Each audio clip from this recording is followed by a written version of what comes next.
Com prazer e satisfação, mais uma vez estamos aqui no nosso podcast EBD em Síntese, uma realização da Assembleia de Deus no estado do Rio Grande do Norte, presidida pelo nosso pastor Martim Alves da Silva, e tem a coordenação deste evento o nosso pastor Reinaldo Odilo, evento coordenado pelo Departamento de Educação Cristã da nossa igreja. E hoje nós estamos na lição de número 6, nossa lição de número 6 dos juvenis. Ela vai tratar aqui a respeito da epístola do apóstolo Tiago, ali no capítulo de número 3, onde o tema da lição será uma arma poderosamente mortal. O tema da lição está baseado em Salmos de número 34, versículo de número 13, cujo o texto diz: guarda a tua língua do mal e os teus lábios de falarem enganosamente. Esse é o texto áureo da nossa lição de hoje. Como eu disse, ela está baseada na epístola do apóstolo Tiago, irmão do Senhor. Ela começa no capítulo 3, versículo 3 até o versículo de número 13. A nossa lição, nosso professor Moab, que daqui a pouco vai se apresentar, está dividida aqui em o poder da língua, ponto de número 2, uma arma mortal, e temos aqui também o ponto 3, uma força indomável, tratando a respeito do poder da língua. Mas, professor Moab, nós estamos aqui hoje de forma excepcional, eu e a sua pessoa. Gostaria de ouvir suas considerações iniciais. A paz do Senhor para todos que nos ouvem, paz do Senhor, meu presbítero Otoniel Félix, professores, alunos que nos assistem, é um prazer estar de volta, né? E estamos em uma oportunidade muito rica, né? Nós percebemos que Tiago, ele traz muitas considerações práticas para nossas vidas, e quando fala da língua, irmãos, isso aí é muito sério, muito delicado. Muitos problemas estão surgindo por conta da língua, então é muito pertinente essa aula. Minha oração é que o Senhor ele possa produzir lições ou nos ensinar através da sua palavra. Eu tenho certeza que será muito enriquecedor para todos nós, como já está sendo. Bem, como havíamos dito, a lição ela está baseada na epístola do apóstolo Tiago, lembrando que a revista do Juvenis, ela está baseada nas epístolas gerais. E agora, já desde a lição ali de número 4, a epístola de Tiago vem sendo trabalhada, vem sendo tratada, e com isso é importante frisar e deixar bem claro para o aluno no domingo, ele vem a entender justamente esse conceito geral do que seria e a importância da epístola do apóstolo Tiago para a igreja. De início, eu acho importante, professor Moab, que o professor no domingo, ele, antes de adentrar mais uma vez nos tópicos principais da lição de hoje, ele conceitue o que seria essa arma poderosamente mortal. Identifique para o aluno que na lição vai tratar, obviamente, mas ele venha trazer um conceito do que seria a arma em si e por que é considerada a arma o uso da língua. E, não deixando de falar, é importante também, no domingo o professor, ele fazer um geral, um apanhado, lembrando de fatos importantes da própria epístola de Tiago. A epístola de Tiago, antes de entrar na lição, é importante frisar, deixar claro, como eu havia dito no início, que ela é uma epístola que, em princípio, nos primórdios da igreja, inclusive, ela tinha uma certa rejeição. Alguns aceitavam e outros não aceitavam a epístola de Tiago como sendo autêntica ou uma epístola inspirada, né, pelo Espírito. Havia essa divisão. Lembrando que o apóstolo Tiago aqui é o chamado Tiago, irmão do Senhor. Tiago, filho de Maria. Na verdade, seria meu irmão do Senhor Jesus, né? E por que ele seria o Tiago, meu irmão do Senhor? Porque Tiago aqui seria filho de Maria com José, de acordo com o que está escrito em Mateus, de número capítulo 15.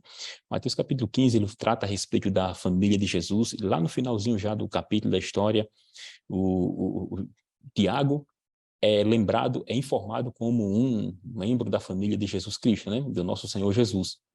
E aqui, o aluno, no domingo, ele tem que se situar nesse contexto, porque quando falamos dele, ele traz esse alerta especial, esse alerta com foco, e também lembrando que o apóstolo, aqui Tiago, ele se identifica nessa epístola como servo de Jesus Cristo, a forma que ele identifica, introduz a lição, o assunto, né? A própria epístola.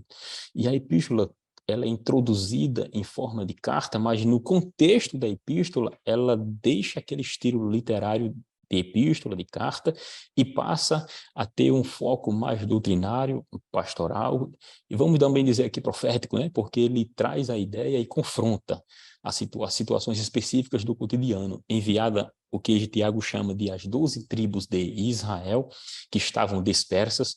Obviamente, ele não estava enviando as tribos que estavam em si, propriamente dita, né? Mas era uma referência àqueles que judeus e também cristãos, né? Mas em princípio seria aqueles judeus que estavam na chamada diáspora, aqueles judeus que ainda estavam em regiões distantes de Jerusalém, e ele traz uma ideia da demonstração da própria fé e a obra andando junto. Essa é uma questão principal que nós devemos lembrar, e também sobre o Tiago é importante também falar a respeito dele, que ele foi aquele Tiago mencionado pelo próprio historiador judeu chamado de Flávio Joséfo. Ele fala sobre Tiago, irmão do Senhor Jesus, inclusive sendo morto por ordem do sumo sacerdote da época, chamado de Anano, ou alguns traduzem como Anás II. Isso para demonstrar que Tiago, realmente sua epístola aqui, e não há nenhuma dúvida que é o Tiago, irmão do Senhor, apesar de ter tido vários debates na igreja anteriormente, o século V para cá, com relação à autoria da epístola, mas todos sabem que Tiago aqui foi realmente Tiago, irmão de Jesus Cristo, justamente pela forma e pelo tratar que ele tem com as palavras. As dúvidas que havia se era Tiago, irmão do Senhor ou não, é porque o grego que Tiago utiliza, o estilo dele, ele é muito helênico, ou seja, parece até que é alguém que foi criado entre os gregos.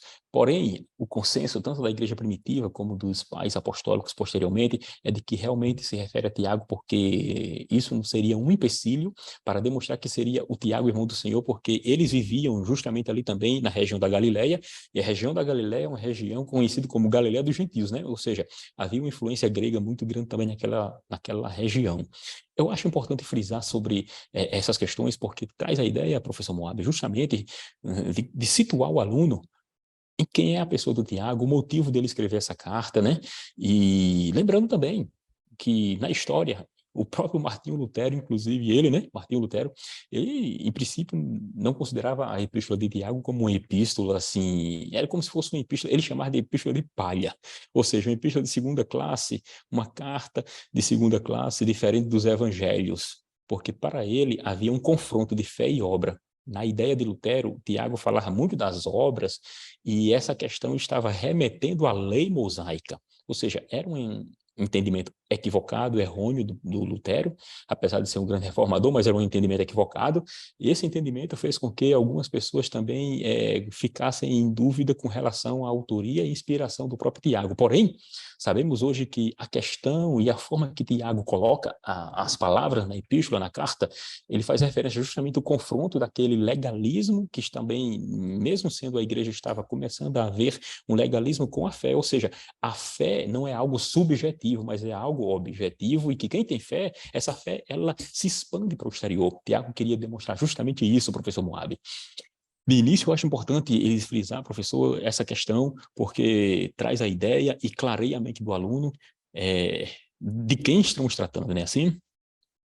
Exatamente, e já pegando essa informação da fé e das obras, nós podemos perceber que as palavras é uma das manifestações da nossa fé, né? Então, na mesma epístola o nosso irmão de Jesus Cristo, né, conhecido como justo, ele apresenta a conexão da fé com as obras, ele enfatiza também as palavras. Então, e o próprio Cristo, ele vai dar ênfase nas palavras também, o apóstolo Paulo, porque a confissão, aquilo que a gente fala, o que a gente afirma, precisa ser uma expressão, né, algo, é uma manifestação, um tipo de manifestação prática daquilo que de fato a gente crê, né? É tanto que está escrito, aquele que me negar diante dos homens e aquele que me confessar, né? Então é isso que a gente fala claro, estou trazendo num aspecto da salvação essa confissão, mas as nossas palavras, elas são expressões daquilo que a gente acredita. Porque quando nós não cremos em algo, nós nos envergonhamos, né? Nós ficamos em silêncio, nos omitimos, e as palavras, a confissão, é uma das manifestações disso aí. Verdade. Importante que você disse, porque a epístola, na verdade, o capítulo tratado neste domingo, para o domingo que vem, o capítulo tratado, ela começa aqui no capítulo número 3, versículo 3. Porém, o versículo 1 e 2 está justamente referindo-se ao motivo de Tiago adentrar nesse tema a respeito da epístola, da língua em si, né? Do fogo, do problema, da força e do controle que devemos ter. O porquê Tiago entra? Em princípio, ele vai tratando justamente a respeito da liderança de líderes, né? Ou seja, ele trata com os líderes da igreja, aqueles líderes que estavam ali e eles que tinham o poder da palavra. O líder, em princípio, a quem Tiago se dirige em especial, ele está tratando justamente com as pessoas de liderança, aqueles que tinham o dom, a palavra, aqueles que ministravam. Então, Tiago, ele diz para eles que a ideia e a forma que eles deveriam tratar as pessoas e a forma que deveriam se dirigir, eles deveriam ter muito cuidado, porque nós seríamos julgados com maior rigor, por causa justamente da liderança e da forma de trato. Então, Tiago, ele começa justamente tratando essa ideia no capítulo inicial e os versículos anteriores, para depois trazer a ideia do que seria o motivo e a figura, e as figuras de linguagem, na verdade, são mais de uma, são 3 em especial aqui, né? 3 ou 4. Tiago, ele vai trazer as figuras de linguagem para demonstrar como se dá esse controle ou não controle das palavras, né? Com isso, como você falou, devemos lembrar que a linguagem, a fala em si, esse meio de comunicar que temos com os outros, quando nos comunicamos, devemos entender que antes da fala, você pensa, ou deveria pensar, né? Se pensa, Espera-se. se raciocina, ou seja, quando se fala é porque a pessoa tem intenção de dizer algo. Lógico. Então a gente tem que partir do princípio, nós temos que partir do princípio de que a fala, ela vai justamente derivar de algo que já está internamente em cada um de nós. É assim? Se ela deriva Exatamente. de algo que está internamente, ou seja, nós estamos expressando através da fala aquilo que sentimos, aquilo que pensamos, aquilo que desejamos e aquilo que ansiamos. E é Isso é muito importante importante, deixar né? claro. Hum, Exatamente. E como você bem apresentou a questão da liderança, quando fala, dependendo de como essa palavra ela sai, ela pode, mesmo numa boa intenção, produzir algo desastroso, né? Nós não é difícil de lembrar de exemplos de pessoas que feriram na melhor das intenções, né? Machucaram na melhor das ideias. Então, a isso. palavra, como está sendo apresentada, é uma arma muito poderosa, né? Você pode ferir, você pode machucar, e muitas vezes são feridas que passa-se o tempo e nunca sara, né? Porque há uma diferença de você machucar o corpo e você machucar o coração. Da mesma forma, essas palavras elas podem ser remédio, né? Sarar. Então, o cristão ele precisa pedir sabedoria a Deus, que é também mais um ponto que o Tiago ele aborda, para que ele possa ter as suas palavras como remédio, né? Lembrando Isso. o que o apóstolo Pedro fala, ele diz que se alguém fala, fale segundo as palavras de Deus. Então você vê que o padrão que a palavra de Deus traz para o cristão é um padrão alinhado com o padrão de Deus. Então, as nossas palavras, elas não podem ser parametrizadas na ideia do mundo, no linguajar do mundo. Não porque minha família sempre falou assim, meus É, amigos sempre falam dessa forma, mas as nossas palavras precisam seguir no padrão de Cristo. Então, o que Cristo falaria nessa situação? Cristo, que em diversos momentos esteve em um contexto que as pessoas queriam apedrejá-lo, queriam destruí-lo, queriam prendê-lo, né? queriam pegar em alguma cilada, e sempre Jesus esteve com uma palavra apropriada, certa, sábia, e tudo aconteceu na direção de Deus. Assim tem que ser a vida do cristão. Nós passamos por diversas situações que, na posição de liderança mesmo, às vezes a gente precisa pedir sabedoria a Deus e depois falar, né? Pede sabedoria a Deus, depois fala, porque às vezes a situação, por conta de uma palavra não apropriada, pode atrapalhar todo o andar de uma liderança cristã. Justamente.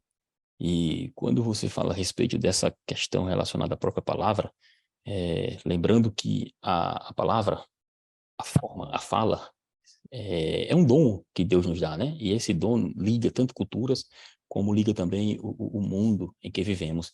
É com ele que nós nos relacionamos uns com os outros, por meio da linguagem.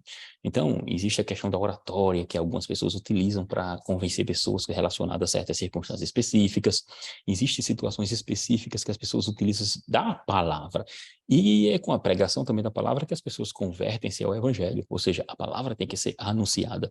Porém, como você disse aí, ainda nesse primeiro tópico aqui que nós estamos, nesse poder da língua, a palavra como fonte para o futuro, nós devemos observar que o Tiago, ele traz essa advertência para que as pessoas não busquem ansiosamente essa questão de tarefa relacionada à própria liderança, porque ela terá diante das pessoas situações em que, se um conselho for errado, a situação fica pega, vamos assim dizer, né? Fica difícil para as pessoas. Ou seja, a questão aqui é muito mais além. A palavra, ela será utilizada para levar para o inferno ou levar para o céu. Então, com isso, a gente observa, nós devemos observar que a fala ela é vista como instrumento, ele é instrumento expressivo do mais íntimo do nosso ser. Por isso que Jesus, eu vou inclusive citar aqui o trecho que Jesus fala, ele diz que as pessoas terão de prestar conta de tudo que sair da boca, seja bem ou mal. Então, quando Jesus diz que as pessoas prestarão conta, então isso significa dizer que não é simplesmente as palavras que saem que faz com que as pessoas, vamos dizer assim, prestem conta diante de Deus, mas porque a palavra, como dizemos no início, ela está atrelada àquilo que eu estou sentindo no meu interior. Então, se eu digo algo, é porque eu estou sentindo. Por isso que as pessoas podem cometer crimes com a palavra. É o que nós chamamos aqui de crimes contra a honra em direito penal. Crimes contra a honra, a lei, a partir do artigo 138 aí do Código Penal, fala a respeito de caluniar, injuriar e difamar. E agora, existe ainda uma chamada injúria racial, né? Então, veja só, quando eu injurio, quando eu calunio, quando eu difamo alguém, eu estou usando da palavra. Então, são da palavra para criar um crime para uma pessoa, eu imputo a alguém um crime, ou seja, isso é caluniar. Eu crio uma história dizendo que fulano roubou em tal lugar. Eu crio essa história, então eu estou imputando crime de forma falsa a alguém. E com isso, a gente entra no que as escrituras reprova grandemente, que é a fofoca, o mexerico, né? E a mentira também. E quando eu injúria, a injúria em si e a difamação, ela tem uma diferença. Quando eu difamo, eu atribuo algo realmente ofensivo à pessoa, mas é algo que não seja considerado como um crime em si.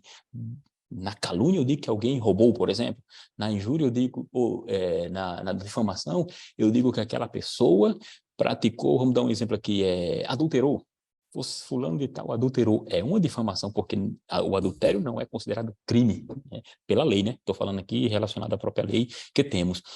E quando eu injurio alguém, injúria em si, eu estou falando que vai ferir alguém de forma, como nós chamamos aqui, subjetiva, ou seja, o eu da pessoa estará ferido porque eu atribuí com palavras, né? Ou seja, por causa da palavra nós podemos cometer crimes e a pessoa que está recebendo tais palavras, ela pode ter uma reação. E essa reação, como seria, né? Ou seja, existe ação e reação. Um Sim? detalhe que eu acho que é importante já colocar nesse momento Hum, é que, quando se fala de palavras, algumas pessoas ainda ficam acreditando ou entendendo que isso está limitado apenas a palavras da boca, não é? Mas quando nós falamos de Isso, palavras, uma postagem na internet, ela se aplica nesse contexto. isso, Então, por mais que você não fale, mas quando você compartilha algo que você não analisou a fonte da informação, você está cometendo poderá estar cometendo um crime e até mesmo pode estar pecando contra Deus, porque assim como você é responsável pelas palavras que saem diretamente da sua boca, você é responsável também pelo que você compartilha nas redes sociais, porque isso é uma forma de comunicação, é um instrumento da sua comunicação. Então, o cristão ele precisa entender que ele é responsável por tudo o que ele propaga. Ele é responsável.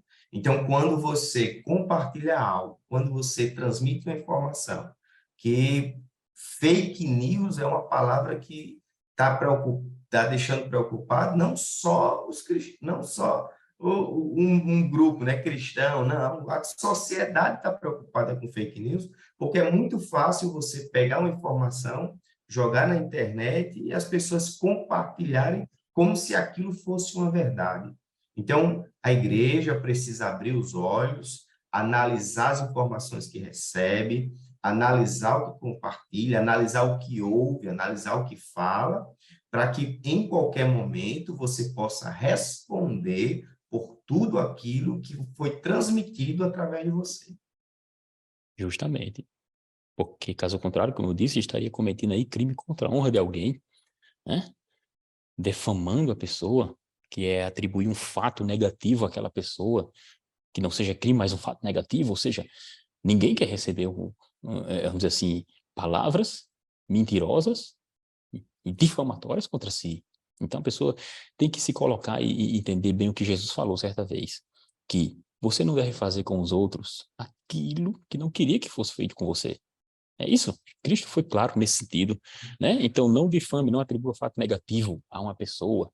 Também não faça injúria com a pessoa, não atribua palavras negativas a ponto daquela pessoa com qualidade, né? Atribui palavras com qualidades àquela pessoa, qualidades negativas àquela pessoa. Ou seja, isso aí faz com que haja também uma reciprocidade. Por isso que lá na frente a gente vai tratar, não agora, mas só lembrando, a língua, como o Tiago fala, ela é como, pode incendiar um bosque.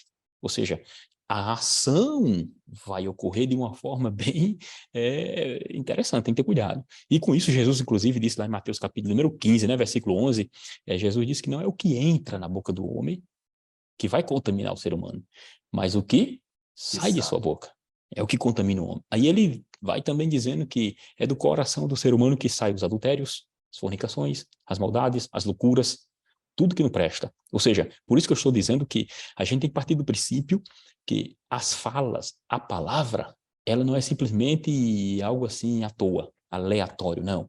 Quando se fala, quando se diz alguma coisa, é porque lá no fundo do coração alguém pensou naquilo. Ou seja, está dentro de si aquela intenção, aquela vontade, aquela expressão, aquela forma, aquela vontade de estar falando.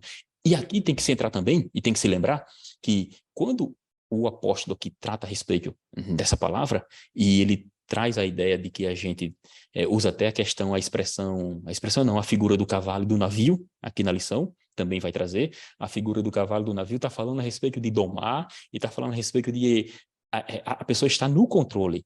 Aí nós lembramos do que Paulo vai escrever aos Gálatas 5, né? E capítulo 5, versículo 22 em diante, ali a respeito das obras da carne e do fruto do Espírito. Então, a obra da carne produz algo ruim, mas o fruto do Espírito, uma das manifestações do fruto, não é frutos, é fruto, é o quê? Domínio próprio. Domínio próprio. Se domínio próprio, professor Moab, faz com que a pessoa consiga controlar-se, é porque pode controlar-se sim, né? Pense duas vezes. Por isso que a palavra de Deus, ela orienta, né, que o cristão tem que ser sóbrio, né? E a Isso, sobriedade não está restrita ao contexto de uma bebida, mas a sobriedade é um estado em que você tem plena consciência, tranquilidade e pode falar de uma forma que não traga problemas, né? Porque quando você está irritado, você não está sóbrio, né? Quando você está muito emotivo, você não está sóbrio, mas quando se está sóbrio, você fala e aquelas palavras provavelmente elas terão resultados saudáveis para quem escuta. E o cristão, ele precisa sempre entender que ele precisa falar segundo as palavras de Jesus. Então, precisamos estar sóbrios, andar sóbrios e pensar bem antes de falar cada palavra, para que o Isso. nome de Cristo seja glorificado em nossas vidas em todo o tempo. Lembrando do Salmo de número 139, onde ele diz que antes que estivesse na minha língua a palavra, o Senhor já conhece. Então, devemos ter cuidado porque o Senhor conhece todas as coisas. Então, ele conhece o que estamos pensando, conhece nossas intenções, conhece qual a intenção do coração. E com a intenção do coração, e do que está no coração, disso fala a boca. Cristo Jesus disse isso, né? Citamos agora há pouco. E É o uma apóstolo, forma de glorificar, né? isso, É uma ou se forma de se glorifica ou glorificar a Deus. amaldiçoa. Uhum. Quando você prende aquilo que você estava querendo falar, porque Deus vê o que está no coração. Então, Isso. ele sabe quando a gente, por conta de um contexto de raiva, vamos dizer assim, de tristeza, a vontade era falar algo mais agressivo, e Deus vê quando a gente segura aquelas palavras para não ferir, para não machucar. Dessa forma, você já está glorificando a Deus, porque Deus vê em você uma luta pessoal de alguém que, para agradar a Deus, está renunciando a si mesmo. Onde alguém falaria, explodiria, machucaria, você resiste, né? Você Uhum. segura e glorifica o nome de Deus naquela atitude. Por isso que o apóstolo aqui, ele trata justamente esse momento aí no capítulo 3, dos versículos 2 em diante, que ele traz a ideia da perfeição, né? A pessoa seria perfeita se conseguisse fazer esse freio. E essa perfeição aqui, na verdade, ele usa engraçado. É interessante que ele usa aqui o termo, justamente uma perfeição completa. O termo para perfeição aqui seria uma perfeição completa, aquela que você realmente estaria isento de errar, jamais. Para você ver como é sério essa situação, né? É seríssimo. Quando falamos nesses termos, a lição traz essa ideia aí, e a figura do cavalo, a figura da nau, vai demonstrar justamente que, para se controlar o cavalo, tem que ter alguém que colocou o freio no cavalo, não é assim? E da mesma forma, o próprio navio, que ele dá o exemplo aqui. E com isso, para demonstrar, vai demonstrar que a gente consegue dominar, no caso aqui ele fala a respeito do animal, e ele traz essa ideia justamente para demonstrar a forma como nós fazemos para dominar. E por que nós não conseguimos dominar este membro? Que o próprio apóstolo chama de é um pequeno membro, né? Por quê? Na verdade, é porque somos falhos e temos uma tendência pecaminosa e somos tendentes, né? Temos o chamado pecado em nossa vida e esse pecado faz com que essa estrutura, essa natureza humana caída tende muitas das vezes a querer se reviver. Por isso que o apóstolo Paulo, quando eu citei agora há pouco, em Gálatas capítulo 5, vai dizer que você tem que mortificar a obra do corpo, a obra da carne. E como se mortifica a obra da carne? Vivendo em espírito. E viver em espírito é justamente tentar andar justamente na vontade do Senhor. Com isso, as falhas elas serão colocadas de lado, certo? E essa perfeição ela será gradativa, porque essa perfeição aqui que Tiago fala, ele fala em referência, como eu disse, à consumação e algo completo, que nós só vamos conseguir realmente quando estivermos com ele lá na glória, né? Eu queria só ler aqui um versículo que você até mencionou no Sim, começo, parte dele. Eu penso que é muito importante a gente ter ele em mente, né? Está em Mateus capítulo 12, versículo 36. Mateus 12, 36. Jesus dizendo: Por isso vos afirmo que toda palavra fútil que as pessoas disserem, dela deverão prestar conta no dia do juízo.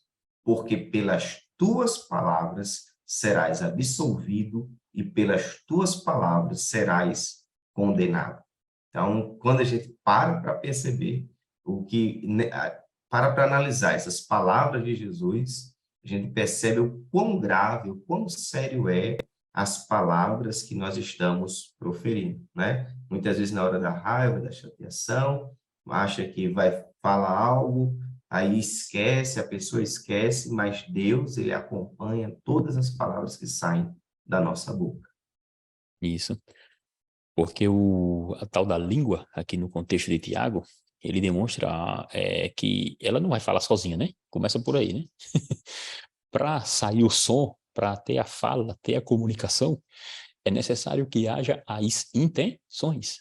As intenções no ser humano no todo. Por isso que o ser humano é um ser completo. O seu corpo é um ser completo. Então, a língua fala aquilo que se primeiro pensou, que se primeiro cogitou. Então, quando ele dá a ideia do cavalo e do freio, você nota que esse freio, nesse animal, ele está onde? Justamente na boca do cavalo. Ele dá essa ideia. E por estar na boca, quem está no controle? É o ser humano que está acima do cavalo. Então, ele está demonstrando que se eu consigo fazer com que esse animal me obedeça por causa desse artifício, vamos assim dizer, aí ele traz o exemplo de que o animal vai para justamente onde ele deseja, ele guia ele leva para aqui, leva para lá. Isso é um exemplo claro para demonstrar que a intenção do homem é que está valendo aqui na história. É a intenção, é a forma, o motivo, os motivos, o porquê das coisas. Isso faz com que justamente a gente vá muito além do que simplesmente algo assim supérfluo. Alguém falou alguma coisa. Não, eu falei, mas qual foi a intenção? Porque a questão aqui está na intenção. Jesus fala a respeito justamente de compreendendo, demonstrando o poder da lei e como ela deveria ser analisada. Você nota que ele diz assim, olha, ouviste que foi dito aos antigos? Não adulterarás, mas qualquer que atentar em seu coração já cometeu adultério. Ou seja, o Senhor vai muito mais além apenas da prática, porque a prática já é a consequência daquilo que está dentro de cada um. Então, como eu havia dito, a pequena língua aqui se assemelha a esse pequeno freio, esse freio que tem no animal. Então, nesse ponto aí, predominantemente, falamos das nossas tomadas de decisões, falamos das nossas atitudes e falamos da nossa forma e como vemos as coisas. Isso que o apóstolo aqui está tentando justamente demonstrar, porque ele está fazendo um contraponto daqueles que dizem que têm fé, mas não vivem a fé que têm.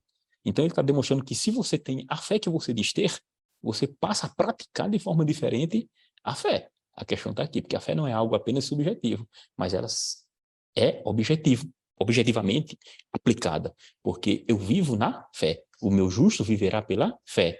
E viver pela fé, como nas lições anteriores que falamos aqui a respeito de Hebreus, não é algo assim subjetivo. A fé vai apontar para algo físico, algo palpável, algo que está diante de nós. Falamos a respeito daquele contrato que alguém tinha como garantia de adentrar numa terra e ter a posse daquela terra. Então, a fé aqui está nesse sentido. Então, é isso que nós devemos atentar nesse primeiro tópico aqui da lição. Ok, ok. E tem um ponto que eu queria só considerar aqui, é que o grande perigo da língua é quando a gente relaxa, né? Enquanto a gente fica monitorando o que a gente está falando, a situação meio que aparenta estar sob controle, né? Mas quando você fica naquela sua zona de conforto, vamos dizer assim, naquelas expressões de alegria, naquelas expressões de raiva, naquelas situações do dia a dia que você parece que está vivendo a outra realidade, né? Como algumas pessoas vivem. Tem pessoas que acham que o ambiente cristão se limita quando ele está falando sobre a Bíblia. Então, quando ele está Uhum. falando sobre outros assuntos, é como se entrasse uma outra pessoa em cena. E aí que o escorrega acontece, né? Então, o cristão ele precisa entender que em tudo que ele fala, ele precisa manifestar a Cristo. Num Isso, ambiente profissional, num ambiente familiar, está conversando com o filho, falar segundo as palavras de Deus, está conversando com a esposa, está orientando algo ali, até mesmo na empresa, alguma instrução técnica que não tem diretamente as palavras da Bíblia, mas ali você demonstra ser alguém que o seu linguajar aponta para Cristo. diferente, né? Justamente. Por isso da figura também do navio, em comparação aí com o próprio animal, o cavalo, né? Ele também traz a ideia do navio para demonstrar justamente que o que guia o navio é o quê? É o leme. Tiago diz isso. O leme, o pequeno leme é que vai guiar o navio para lá e para cá. Ou seja, a pequena língua é que guia o ser humano. É ela que dá justamente o rumo da vida das pessoas. Então, essa capacidade de fala, que para nós é natural. Para o navio, o leme seria natural levar para onde é direcionado.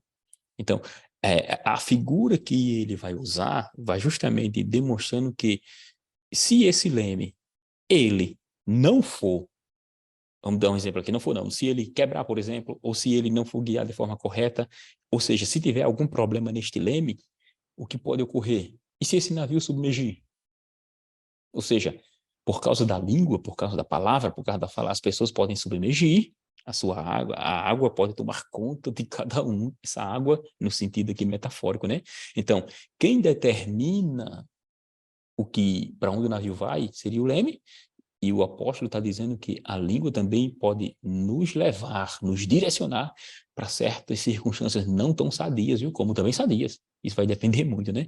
E porque acima dele vai ter alguém controlando. É aquela história, quem é que está no controle? Você, meu jovem. Será que você está no controle realmente das coisas? Estar no controle não é ser o tal, ser o, como a gente chama, invocado, entre aspas. Não, não é isso. Estar no controle é ter o controle da situação. E quando se tem o controle da situação? Quando se age com prudência, quando se age com liberdade, mas pensando. Isso que tem que ser analisado nesse momento. E nosso irmão Moab, nós aqui também temos a figura aqui que ele chama, a lição chamou de uma arma mortal. Aí ele chama, continuando ainda, né, no pequeno órgão, porém ousado, na lição diz. A lição diz que depois de mencionar as conquistas que falar equilibrado, nos domínios do espírito pode oferecer, Tiago apresenta o lado perigoso, agora ele vai trazer o lado perigoso e traiçoeiro do uso da palavra. Nós falamos aqui no início aqui a respeito do cuidado que se tem e quando se usar. Com isso, faz com que a gente tenha o cuidado e temos também a prática de fazer o que deve ser feito, né? Sempre com cuidado. Você pode, pela sua língua, como nós falamos aqui, ser condenado e também ser absolvido. Mas aqui estamos justamente diante desse pequeno órgão, irmão Moab. Essa arma mortal, nessa ideia que o nosso autor aqui da lição traz. Exatamente. Quando a gente fala da língua como uma arma mortal, eu sou remetido, no primeiro momento, para o grande treinador dessa arma mortal, no seu aspecto mortal, que é a serpente, não é? Uhum. Eu fico me questionando, a serpente lá no Éden, né? Não precisou pegar aquele casal, forçar, agredir, não precisou fazer nada, apenas fez uso das palavras. Apenas com as palavras, a serpente conseguiu vender um problema onde Adão e Eva, que estavam em um lugar assim, construído por Deus, agradável, né? Não tinha nenhum outro lugar que se comparasse ali com o Éden construído por Deus para eles. E a serpente conseguiu, em primeiro lugar, trazer dúvida no coração daquele casal sobre o amor de Deus, sobre o cuidado de Deus, colocando o homem contra Deus. Então, através das palavras, a serpente conseguiu trazer uma destruição, né? Então, a gente começa a perceber que com uma palavra é possível você matar alguém.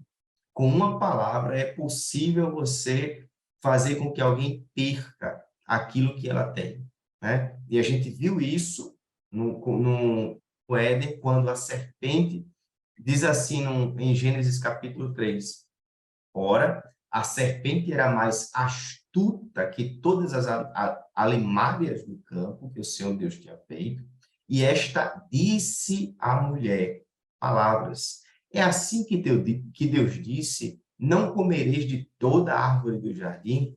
E disse a mulher à serpente: do fruto das árvores do jardim comeremos, mas do fruto da árvore que está no meio do jardim, disse Deus: não comereis dele, nem nele tocareis, para que não morrais. E olha o que diz a serpente no versículo 4. Então disse a serpente à mulher: certamente não morrerás. Versículo 5. Porque Deus sabe que no dia que dele comerdes, se abrirão os vossos olhos e sereis como Deus, sabendo o bem e do mal. Então, com as palavras, a serpente construiu na imagem daquela mulher um lugar melhor na desobediência a Deus. E é assim que acontece em nossos dias. Quando você pensa que está bem, aí chega a serpente com uma oferta, uma proposta, para que você saia do lugar que Deus tem para você, que você saia da presença de Deus e você perca a vida e abrace a morte. Não é? Foi isso que Deus disse: certamente morrerás. Então, a língua torna-se algo mortal. Por quê? Porque leva o homem para a morte. Né? E isso acontece em nossos dias. Essa história vem acontecendo. Né? Muitas pessoas com nome de piedade, aparência de piedade, mas as suas palavras não são coerentes com as palavras de Deus. E eu acho que a gente já pode pegar essa comparação e entender o seguinte: olha, se as palavras que eu estou ouvindo estão coerentes com a Bíblia Sagrada, essa palavra é vida. Se aquilo que eu estou ouvindo é diferente do que Deus fala através da sua palavra, essa palavra é morte. E é isso que a serpente quer: colocar em dúvida aquilo que Deus fala. E toda vez que você se afasta da palavra, você se aproxima da morte. E nesse caso aí, quando você aplica justamente essa questão da serpente, você observa que, no caso aqui, o tópico 2.2 da lição já diz o perigo da rebelião, ou seja, a rebelião que começou lá nos céus, né, que veio à terra, o homem também se rebela, porque é uma rebelião que foi feita contra Deus, quando o Senhor Deus determinou que não se apossasse ou comesse daquele fruto proibido, e eles assim o fizeram, ou seja, se rebelaram contra as palavras do Senhor. Então, de fato, causa rebelião, e é sempre com as palavras, com a forma sutil que as pessoas têm. O Tiago ainda cita no capítulo 3, versículo 2, que se conseguíssemos dominar essa língua, dominar a língua, não tropeçaríamos, e todo o nosso corpo também seria o quê? Perfeito, seria dominado. Então você nota que essa questão é muito mais além do que simplesmente palavras, né? Ou seja, ela tem que ser praticada de fato. E com isso, a lição aqui ainda tem um, um tópico aqui quando ele fala a respeito da força indomável dessa língua, justamente para demonstrar o que, de uma forma geral, acabamos de dizer, quando ele diz aqui que Deus, de uma forma didática, novamente explica o perigo do uso da fala, que ninguém que doma a língua, aqui no tópico ponto 3.1, ninguém doma a língua. Ou seja, sempre as pessoas têm a tendência de querer falar, de querer dizer alguma coisa. E isso é típico do ser humano. E por quê? Ele é assim, porque muitas das vezes você não quer ficar calado diante de uma situação. Sempre alguém, como você falou agora há pouco, as pessoas criam. Aí tem a história das fake news e tal. Ou seja, isso por causa justamente de quê? Do ser humano estar apressado em querer justamente demonstrar a sua posição, e às vezes não consegue ter um debate em si, né? Mas aí começa as afrontas, aí começa os ataques pessoais, as chamadas falácias, né? As falácias surgem justamente dessa forma. Você não consegue vencer nem convencer a pessoa pelo debate sadio e começa a querer atingir a pessoa e começa a querer apontar na pessoa. Isso são estratégias que as pessoas têm. Então, é justamente por causa disso que há essa questão desse domar a língua. Aqui no professor Moab, essa força indomável da língua, é interessante isso aqui, né? A força indomável. Exatamente. Fica claro, né, a necessidade do fruto do Espírito Santo nas Isso. nossas vidas, né? Se você viver sem a ação do Espírito Santo lhe guiando, né, você não tem condições de falar palavras de vida. Só através do Espírito Santo. E aí facilita até a compreensão de uma vida cheia do Espírito Santo, né? Uma pessoa cheia do Espírito Santo é uma pessoa que o Espírito Santo manifesta-se através dela, né? O fruto do Espírito Santo, ele é visível nessa pessoa. Então, a pessoa que vive cheia do Espírito Santo é uma pessoa que o Espírito de Deus, ele traz as palavras corretas e coerentes. Mas quando a gente não está cheio do Espírito Santo, quando não se tem o fruto do Espírito Santo, as suas palavras sempre estarão ferindo alguém, ferindo através de uma brincadeira, ferindo através de um conselho na melhor das intenções, ferindo de alguma forma você estará, né? Mas a saída é ser guiado pelo Espírito Santo, porque o Espírito de Deus é espírito de sabedoria. O Espírito de Deus, ele tem a resposta certa. Eu estava lembrando agora, presbítero Antoniel, quando aquelas mulheres chegaram para Salomão, né, com aquela criança, e para descobrir agora quem é a mãe dessa criança, né? E naquele conflito, naquela questão naquela dúvida, naquele desafio, qual foi o recurso que Salomão utilizou? As palavras com sabedoria. Ele disse simples, já que essas duas são as mães dessa criança, vamos partir essa criança. Para cada uma, a gente entrega a criança. E através das palavras daquelas mulheres, se descobriu quem era a mãe, né? Uma disse, não, se for para matar a criança, pode entregar a criança. E aí Salomão diz, olha, acabamos de descobrir quem é a mãe da criança. Então, as nossas palavras, elas podem ser instrumentos de Deus para resolver problemas. As nossas palavras são instrumentos para mostrar o que há no nosso coração. As nossas palavras são instrumentos de expressão, né? Então, há um poder enorme nas palavras. Nas palavras nós pedimos perdão pelos nossos pecados e Deus perdoa. Através das palavras, nós confessamos a Cristo como nosso Salvador e Ele nos salva, né? Então, as palavras têm um grande poder. E uma vida guiada pelo Espírito Santo, as palavras serão saúde e Isso. saudáveis. Provérbios 10:19 vai dizer que no muito falar não falta as Transgressão. transgressões, né? Ou seja, o cuidado tem que se ter grandemente. Estamos indo para o final já e nós estamos falando justamente com relação a essa que o apóstolo Paulo vai trazer, Gálatas 5:17, né? Ele traz a ideia justamente dessa milícia que há, né? A milita, o corpo milita, a carne milita contra o espírito e para você não fazer o que você deseja fazer.